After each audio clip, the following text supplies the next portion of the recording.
கூடி வந்திருக்கிற தேவ பிள்ளைகள் யாவருக்கும் உயிர்த்தெழுந்த ஆண்டவராகிய இயேசு நாமத்திலே உங்களை அனைவருக்கும் வாழ்த்துக்கள்.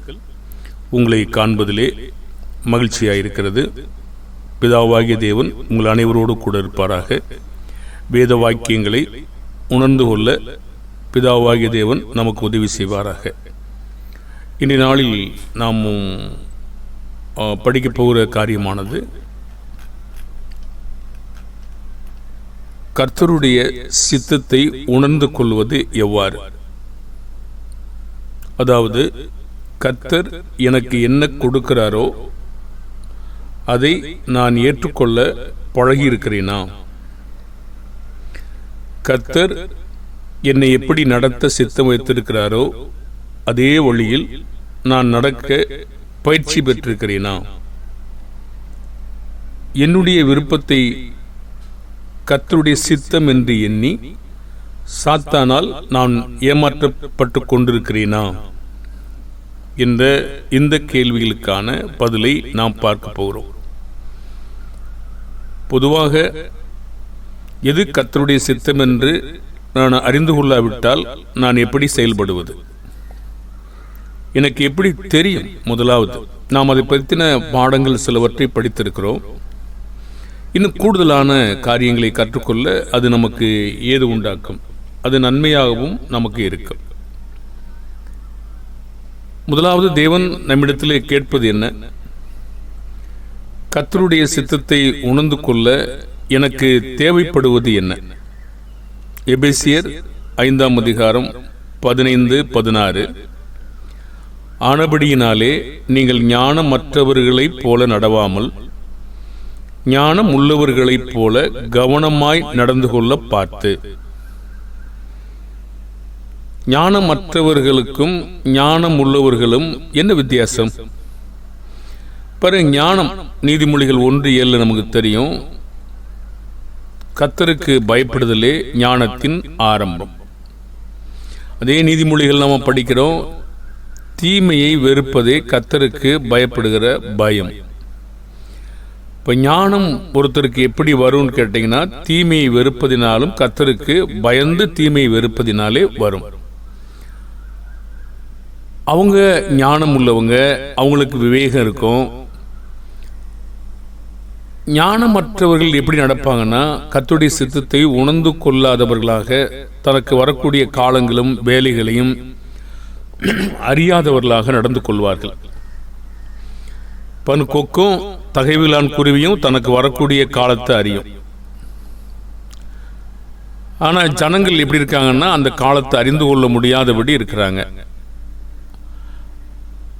அப்படின்னா யாரு ஞானம் உள்ளவங்க, யாரு ஞானம் இல்லாதவங்க? இப்போ ஞானம் உள்ளவர்களைப் போல கவனமாய் நடந்து கொள்ள பார்த்து. எதுக்காக நம்ம கவனமா நடக்கணும்? ஏன் சாதாரணமா நடக்கூடாது? நாட்கள் பொல்லாதவைகளானதால். பாருங்கள், சாத்தான் மிக தந்திரம் உள்ளவர். எப்படியாவது நம்மை வஞ்சிக்க வேண்டும் என்றும் கெடுத்து விட வேண்டும் என்றும் அவன் தொடர்ந்து முயற்சி செய்து கொண்டிருக்கிறார்.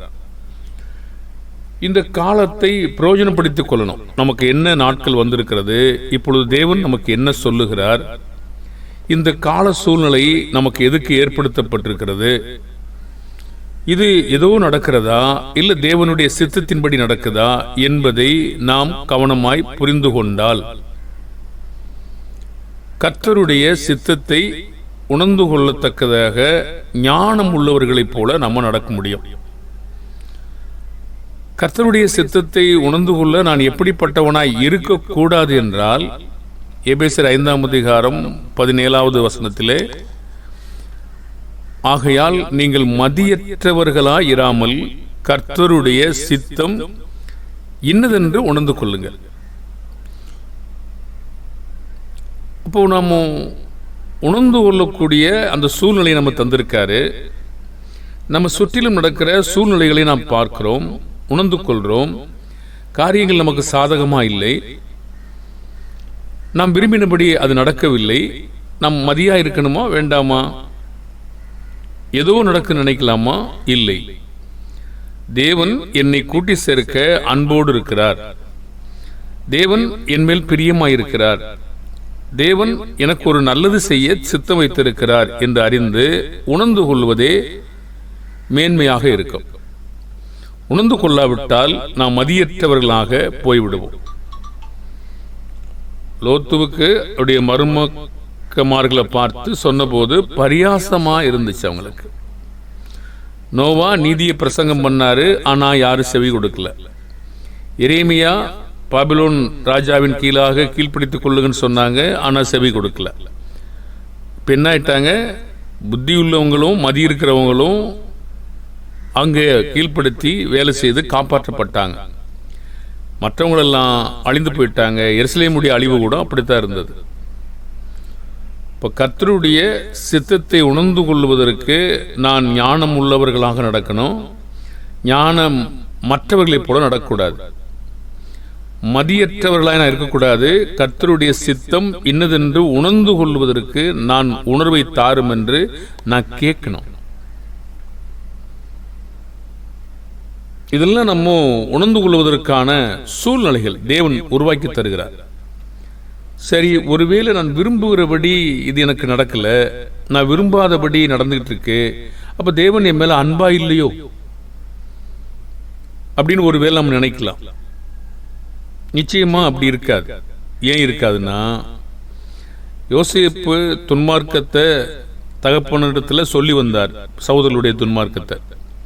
சகோதரர்கள் மேலும் பகைச்சாங்க, இன்னும் கூடுதலாக பகைச்சாங்க.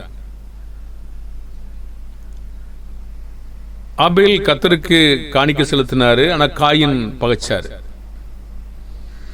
இது தேவன் என் மேல அன்பில்லாத செயலா?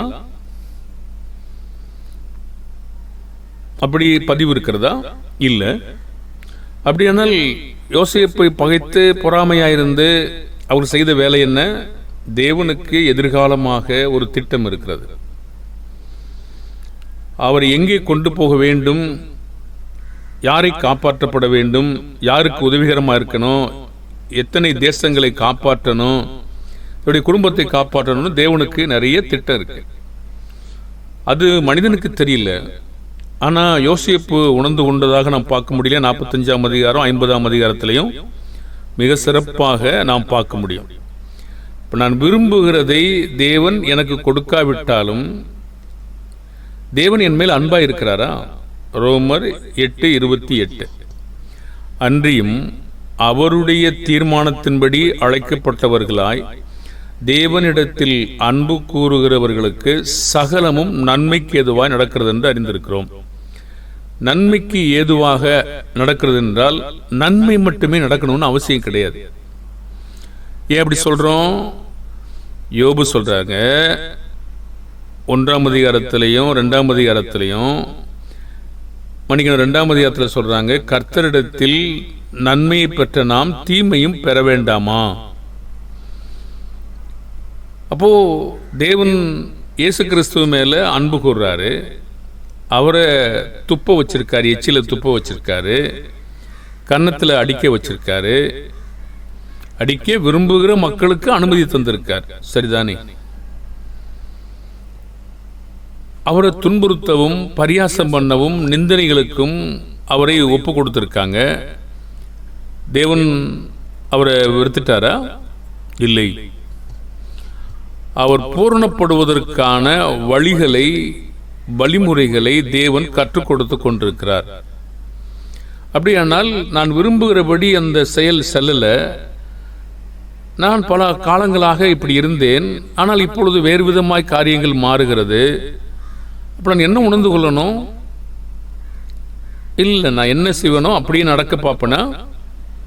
மதி அற்றவர்களாயிருப்போம், ஞானமில்லாதவர்களைப் போல நம்ம நடப்போம், கர்த்தருடைய சித்தத்தை உணர்ந்து கொள்ளாதவர்களாக இருப்போம், நமக்கு தேவன் காலத்தை கொடுத்த பொழுது அதை அறிந்து கொள்ளாத மக்களாகவே இருப்போம்.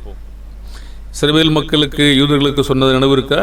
உனக்கு கிடைக்கும் இந்த காலத்திலாவது சமாதானத்துக்கு அடுத்தவைகளை சிந்தியாமற் போனபடியினால் ஒரு வார்த்தை இருக்கா? அப்ப அந்த நாட்கள் பொல்லாதவைகள், காலம் பொல்லாதது. அதை சரியாய் பயன்படுத்தவர்கள் ஓடி தப்பித்துக் கொண்டார்கள். ஆனால் இவர்களோ உள்ளே இருந்த அழிவுக்குட்பட்டார்கள். இது நான் விரும்புகிறதை தேவன் எனக்கு கொடுக்காவிட்டாலும் தேவன் என்மேல் அன்பாயிருந்து அவர் என்ன கொடுக்கிறார் என்பதை நான் பெற்றுக்கொள்ளும் பொழுது அது மேன்மையாக இருக்கும். இப்போ இவ்வளவு காலம் என்னை எதுக்காக இந்த அளவுக்கு செல்ல தூரமாக விட்டாரு? அப்பவே என்னை சொல்லிடக்கூடாதா? இஸ்ரவேல் மக்களுக்கு எதுக்கு 40 வருஷம் நமக்கு புரியுதா? இயேசு கிறிஸ்துக்கு எதுக்கு 40 நாட்கள் புரியுதா? இயேசு கிறிஸ்துக்கு எதுக்கு 3.5 ஆண்டுகள் நமக்கு புரியுதா? பவுலுக்கு எதுக்கு 30 ஆண்டுகள் தோராயமாக புரியுதா? நமக்கு எதுக்கு இத்தனை காலங்கள், இஸ்ரவேலுக்கு எதுக்கு இத்தனை காலங்கள் நமக்கு புரிகிறதா? இல்லை, அது தெளிவா இல்லையா? நாம் பயிற்சி எடுக்கிறோம். மோசேக்கு எதுக்கு 40 ஆண்டு இல்லாமல் 80 ஆண்டுகள் கிடைக்கப்பட்டது? ஏன் புரியலையா? இது எல்லாம் நான் அப்பவே செய்திருந்தால் என்ன புரிந்து கொண்டிருப்பேன்? எனக்கு என்ன புரியும்? நான் வாழ்க்கையின் தேவன் நடத்துகிற பாடத்தை கற்றுக்கொள்வதற்கு எனக்கு காலங்கள் அவசியமாக இருக்கிறது. நான் உணர்ந்து கொள்வதற்கு எனக்கு சூழ்நிலைகள் மாறி மாறி உருவாக்கப்படுகிறபடினாலே தேவன் அன்பாயிருக்கிறார் என்று நான் உணர்ந்து கொள்ள அது ஏது உண்டாக்குகிறது. ஒருவேளை நமக்கு மனுஷீகமா யோசிச்சீங்கன்னா இது எப்படி சாத்தியம்? என்ன சாத்தியம்? நான் விரும்புகிறதை தேவன் எனக்கு கொடுக்காவிட்டாலும் தேவன் என் மேல் அன்பாய் இருக்கிறாரா அப்படின்னா இது எப்படி சாத்தியமா இருக்கிறது? என்ன காரணத்திற்காக அது சரியாக இருக்கிறது? நாம் ஒரு சில உதாரணங்கள் மூலமா அதை விவரிப்போமா? நீங்க அறிந்த சம்பவங்களை தான் நாம் பார்க்க போறோம். என்ன சம்பவம் என்றால் மார்த்தாள், மரியாள், லாசருவை பற்றி. அப்ப இந்த குடும்பத்தை இயேசுவானவர் அன்பு கூர்ந்திருக்காரா? நேசித்திருக்கிறாரா? 1ஆம் வசனத்திலிருந்து 3ஆம் வசனம் வரைக்கும் மரியாளும் அவள் சகோதரியாகிய மார்த்தாளும் இருந்த பெத்தானியா கிராமத்தில் உள்ளவனாகிய லாசர் என்னும் ஒருவன் வியாதிப்பட்டிருந்தான். கர்த்தருக்கு பரிமள தைலம் பூசி தன் தலைமயிரால் அவருடைய பாதங்களை துடைத்தவள் அந்த மரியாளே. அவளுடைய சகோதரனாகிய லாசரு வியாதியாயிருந்தான். அப்பொழுது அவனுடைய சகோதரிகள், ஆண்டவரே, நீர் சிநேகிக்கிறவன் வியாதியாயிருக்கிறான் என்று சொல்ல அவரிடத்தில் ஆள் அனுப்பினார்கள். இங்கே நம்ம கண்டுபிடிக்கிற பாகத்தை பாருங்க.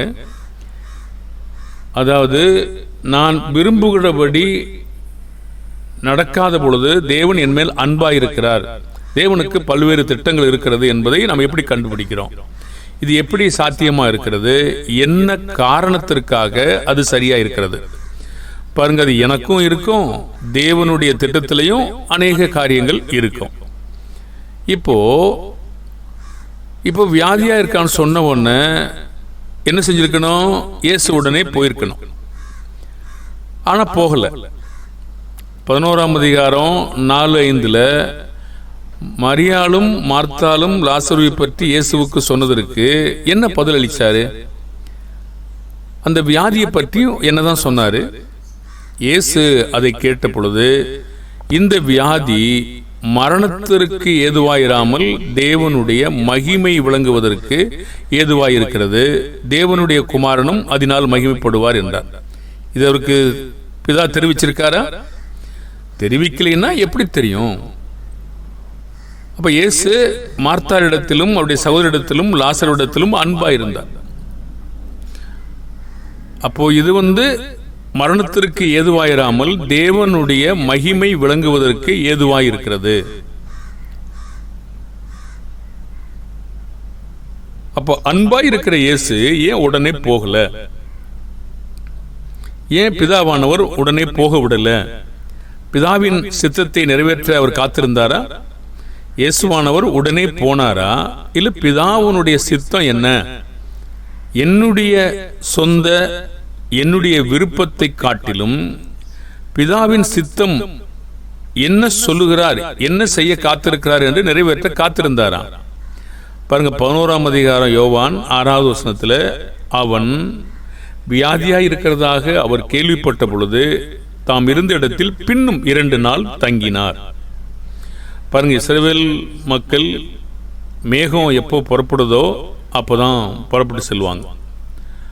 10 நாள் ஆகிலும், 1 வாரம் ஆகிலும், 2 நாள் ஆகிலும், மாதமானாலும் அங்கதான் இருப்பாங்க. இது என்ன சொல்லுது? மேகம் எப்போ புறப்படுதுன்னா, மேகம்தான் வழி நடத்துதா, இல்லை கர்த்தர் அவ்வாறு செய்கிறாரா? பிதாவாகிய தேவன் அவ்வாறு செய்கிறார். சரி, அப்போ இப்போ இயேசு அவரா செஞ்சிருவாரா, இல்லை பிதா என்ன சொல்றாரோ அதுதான் அவர் கேட்பாரா? எனக்கு என்ன பிரியம்? என்னுடைய நண்பர்கள் எனக்கு பிரியம் இல்லையா? நான் நேசிக்கிற மக்கள் எனக்காக பிரியம் இல்லையா? மக்கள் பிள்ளைகள் கேட்குறாங்க இல்லையா, என்னுடைய உயிர் நண்பன், என்னுடைய அன்பான மனிதன், எனக்கு நிறைய அன்பு இருந்திருக்கிறாங்க கேட்குறாங்க இல்லையா? நமக்கு அந்த விருப்பம் இருக்குமா? அதற்கும் சோதனை இருக்கிறதா? பாருங்க, அதுலேயும் தேவனுடைய சித்தம் இருக்கிறதா? ஆனால் அந்த குடும்பத்தார் அதை உணர்ந்து கொண்டிருக்காங்களா? அப்போ 2 நாள் தங்கிட்டார். அப்போ இயேசு சொல்கிறாரு, சந்தோஷப்படுகளுடனே சந்தோஷப்படுங்க, அழுகிறவங்களோட அழுங்கன்றார். இப்போ அவங்க கவலையாக இருந்து ஆள் அனுப்பியிருக்காங்க, இவர் என்ன செய்யிருக்காருங்க, அங்கே போகலை. இப்போ மீறிட்டாரா? இயேசு தான் சொன்னதை நிறைவேற்றுகிறவராய் நடக்கவில்லை என்று அவரை நீங்கள் குற்றம் சாட்டுவீங்களா?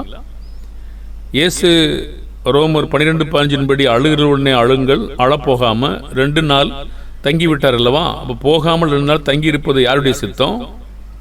நிறைவேற்றாமல் இருந்தாரா? ரோமர் 12:10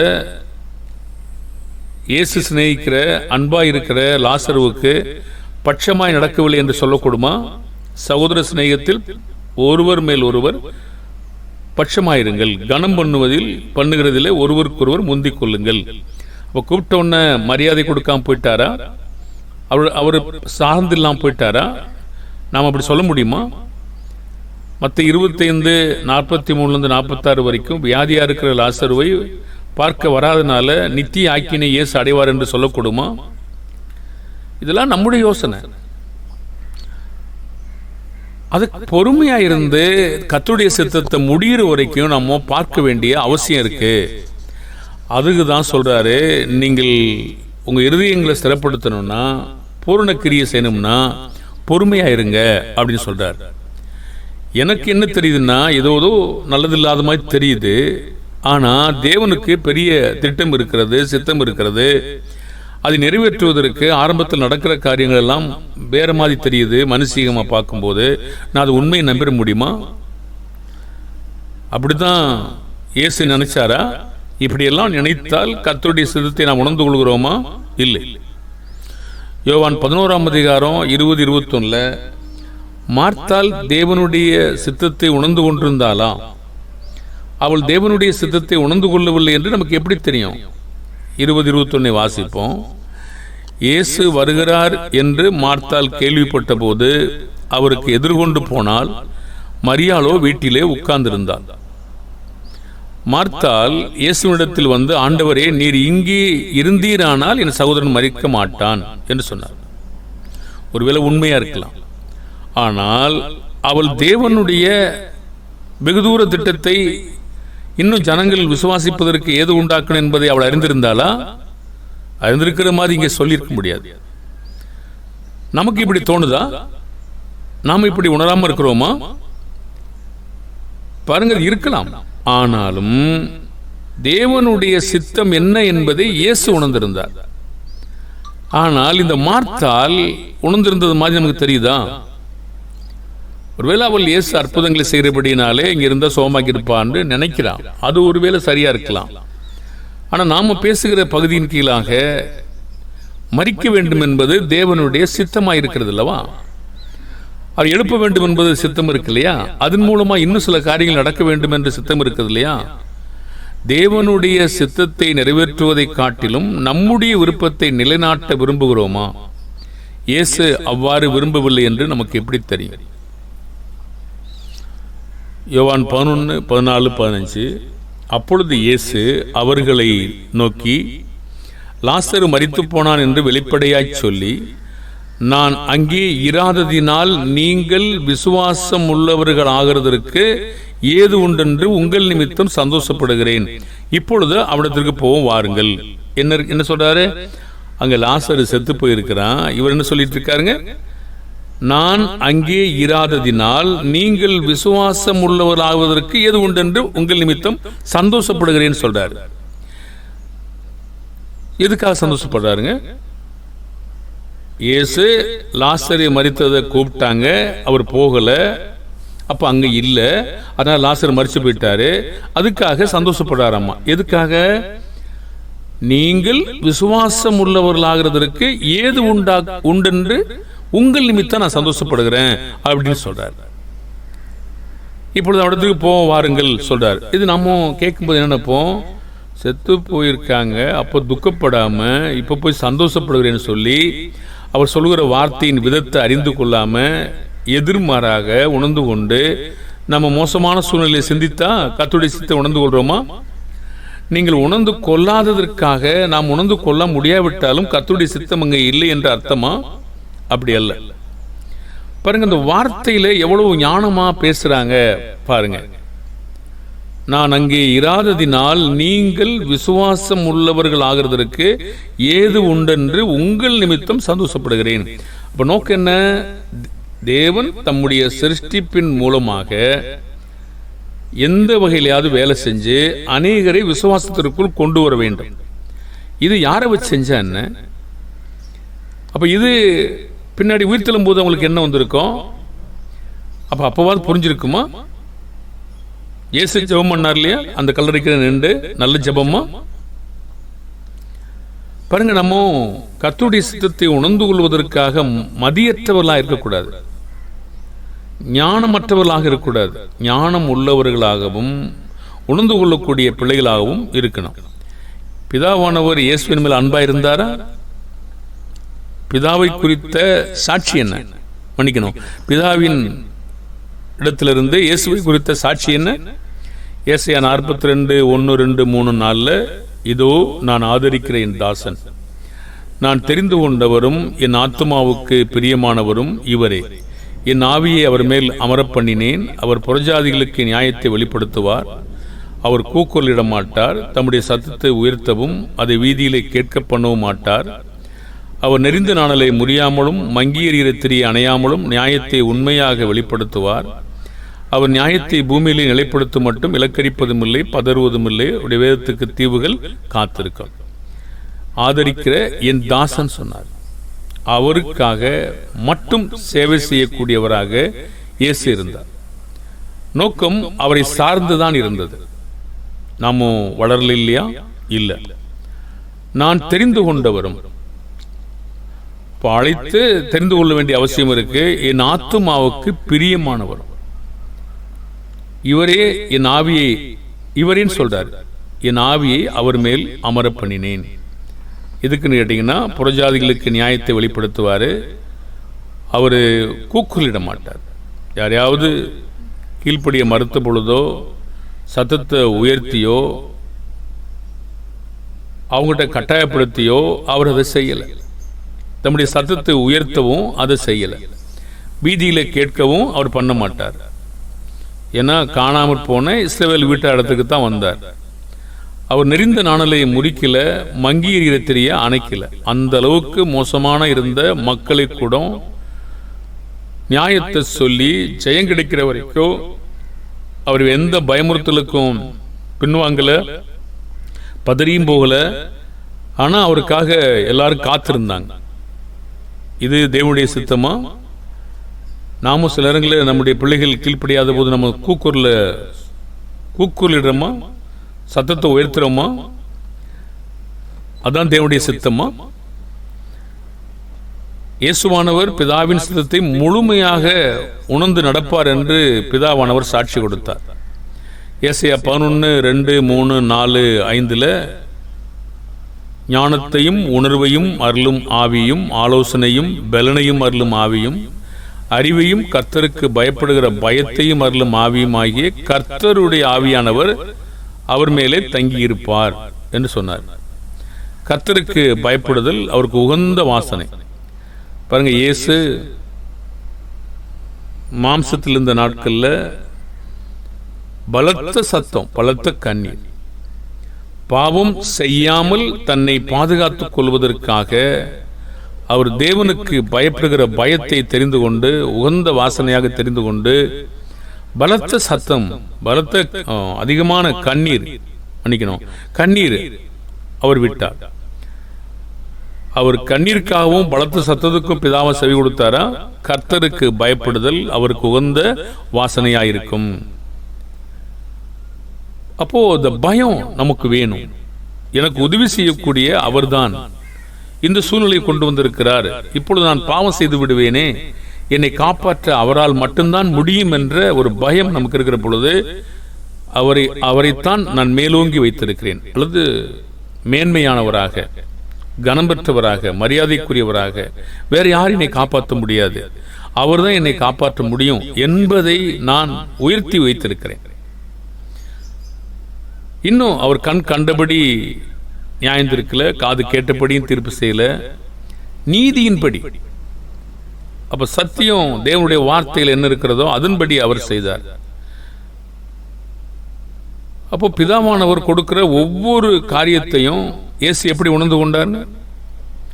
1 பேதுரு 2:23 அவர் வையப்படும் போது பதில் வையாமலும் பாடுபடும் போது பயமுறுத்தாமலும் நியாயமாய் தீர்ப்பு செய்கிறவருக்கு தம்மை ஒப்புவித்தார். அடிக்கும்போது, துப்பும்போது, அவரை தாடை மயிரை பிடிச்சு இழுக்கிற பொழுது, அவரை பரியாசம் பண்ணும்போது பிதாவானவருடைய தீர்ப்பு நீதியாக இருந்ததா? நமக்கு என்ன தெரியுதுன்னா, இதெல்லாம் நீதியான தீர்ப்பு கிடையாது. செய்கிறவங்க நீதியானவன் தேவன் சொல்ல. அப்படி செய்ய விரும்புகிற மக்களை வைத்து தேவன் தம்முடைய வேலைகளை செய்து கொண்டிருக்கிறார். இது நீதியா? நியாயமாய் தீர்ப்பு செய்கிறவர்.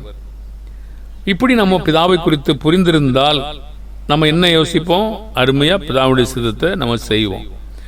அதுக்கு பதிலாக இது நியாயம் இல்லை, இது ஒரு அநியாயம் மாதிரி தெரியுதுன்னா கீழ்ப்படிய மாட்டோம்ல. இப்போ நான் விரும்புகிறதை தேவன் எனக்கு கொடுக்காவிட்டாலும் தேவன் என் மேல் அன்பா இருக்கிறாரா? நிச்சயமாக, உறுதியாக சொல்ல முடியும். இஸ்ரவேலர் ராஜாவை தங்கள் விருப்பத்தின்படி கேட்டபோது அது ஆசீர்வாதமா கேடு உண்டாகி கொள்வதா? பெற்றோர் பிள்ளைகளுக்கு சில காரியங்களை சொல்றாங்க, அது அவங்க நல்லதா படல, தாங்கள் விரும்புகிறதை கேட்கிறாங்க, அது பின் விளைவை சொல்றாங்க. ஆனா கேட்கிறாங்களா? கேட்கல. கேட்கலன்னா பின்னாடி என்ன சொல்லுவாங்க? நீ எப்படி விரும்பினையோ அதனுடைய அந்த தாக்கத்தை நீ தான் அனுபவிக்கணும்னு சொல்லி திரும்பி நீங்க தான் வரணும் அப்படின்னு சொல்லி அனுப்பிடுவாங்க. ஏன்னா இது இந்த வேலையில் இதான் நடக்கும் என்பது அவங்களுக்கு வேதவசன வாக்கியமா தெரிஞ்சிருக்கிறது. அப்ப இஸ்ரவேல் மக்களுக்கு தேவன் இப்படி சொன்னாரா? ராஜா வேணும்னு கேட்டவன்னு சொன்னாரா? சாமுவேல் புஸ்தகத்துல எல்லாத்தையும் விலைக்கு சொன்னார். எல்லாம் சொன்ன பிற்பாடு இன்றைக்கு இருக்கிற பிள்ளைகள் போல என்ன கேட்டாங்க? எங்களுக்கு ஒரு ராஜா வேணும். அப்ப தேவனுக்கு என்ன ஆச்சு? கேட்டது சொல்றாரு, நீ உனக்கு கேடுண்டாக்கி கொண்டாய், ஆனாலும் நான் உனக்கு சகாயம் பண்ணுவேன். எனக்கு ராஜாவையும் அதிபதிகளையும், ஓசியா 13:9, 10, 11, எனக்கு ராஜாவையும் அதிபதிகளையும் ஏற்படுத்த வேண்டும் என்றாயே, இப்போதும் உன்னுடைய எல்லா பட்டணங்களிலும் உன்னை ரட்சிக்கும் ராஜா எங்கே?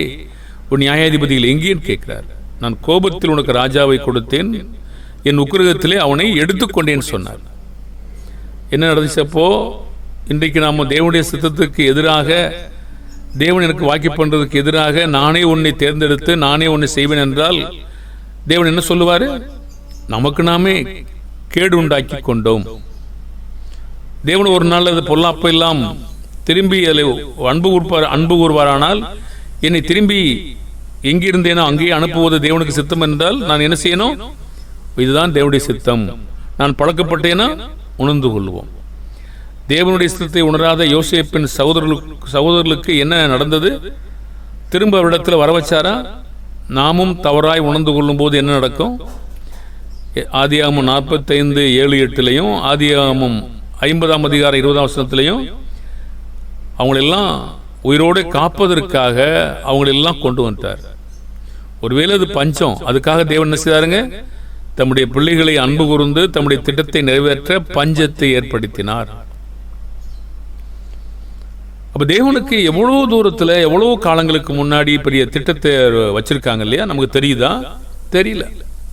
நீங்கள் எனக்கு தீமை செய்ய நினைத்தீர்கள், தேவனோ இப்பொழுது நடந்து வருகிறபடியே வெகு ஜனங்களை உயிரோടെ காக்கும்படிக்கு அதை நன்மையாக முடிய பண்ணினார். அப்போஸ்தலனாகிய பவுல் விருப்பத்திற்கே விட்டல? விட்டா 2 கொரிந்தியர் 12:7 அவர் வெளிப்படுத்தப்பட்ட வயலுக்குரிய மேன்மை நிமித்தம் உயர்த்தியிருப்பார். அப்ப என்னை உயர்த்தி நான் பெருமையாய் போய் கீழே விழுந்து என் ஆத்துமா அழிஞ்சு போறதை விட எனக்கு ஒரு முள் அனுமதிக்கப்பட வேண்டிய அவசியம் இருக்கு இல்லையா? நான் உயர்த்தாதபடி என்னை குட்டும் சாத்தானுடைய தூதனாய் இருக்கிறது. ஆரம்பத்தில் அது பிடிக்கல, நம்மளும் அதுதான் பழகாத வரைக்கும் அது பிடிக்கல. ஜெபம் பண்ணார், ஆனா அது இருக்கட்டும் அப்படி சொல்றார். பலவீனத்தில் என் பலம் பூரணமாய் விளங்கும் என்றார். கிறிஸ்துவின் வல்லமை என் மேல் தங்கும்படி என் பலவீனங்களை குறித்து நான் மிகவும் சந்தோஷமாய் மேன்மை பாராட்டுவேன். பிறகு 10ஆம் வசனத்தில் பார்த்தீங்கன்னா, நான் பிரியப்படுகிறேன் என்று சொன்னார். முன்னாடியே அதை சொல்ல முடியல, பழகப்படணும். மோசே, தாவீது, மோசே 40 வயசுல ஒரு சகோதரன் ஒரு எகிப்தியனை வெட்டி கொண்டு போட்டாரு. அவங்க புரிஞ்சுக்கிறவங்க நினைச்சாரு, என்ன செய்தாங்க? இன்னும் 40 வருஷம் வேணும் அவர் பழகிறதுக்கு. தாவீது நிறைய பொருட்களை சேர்த்து வச்சாரு, ஆனா தேவன் அதை வேண்டாம், உன் கற்ப பொறுப்பு தான் கட்டுவான்னு சொன்னாரு. நம்ம என்ன செய்யணும்? இல்ல நான் தான் சேர்த்து வச்சேன், நானே கட்டுவேன்னு சொல்லுவோமா? தேவன் அனுமதிக்காம நம்ம என்ன வேலை செய்ய முடியும்? தேவன் ஒரு காரியத்தை எனக்கு அனுமதித்தால் தவிர அது தேவனுடைய சித்தம் இல்லை என்று சொன்னால் அதுக்கு எதிர்த்து நிற்க நாம் ஒருபோதும் கூடாது. ஆகவே கர்த்தருடைய சித்தத்தை நாம் உணர்ந்து கொள்வோமாக. கர்த்தர் எனக்கு என்ன கொடுக்கிறாரோ அதை நான் ஏற்றுக்கொள்ள பழகியிருக்க வேண்டும். கர்த்தர் என்னை எப்படி நடத்த சித்தம் வைத்திருக்காரோ அந்த வழியில் நடக்க நான் பயிற்சி பெறணும். என்னுடைய விருப்பத்தை விட கர்த்தருடைய சித்தம் என்ன என்று எண்ணி நான் சாத்தானால் ஏமாற்றப்படும் போது விழிப்பாகி மதியுள்ள பிள்ளைகளாக கர்த்தருடைய சித்தத்தை உணர்ந்து கொள்ள வேண்டும். அப்படி இருக்கிற பொழுது நிச்சயமாகவே நாம் வெற்றி பெறுவோம். கர்த்தர் நம்மை பாதுகாப்பார். உணர்ந்து விடுதலை தேவனிடத்திலே கேட்போம்.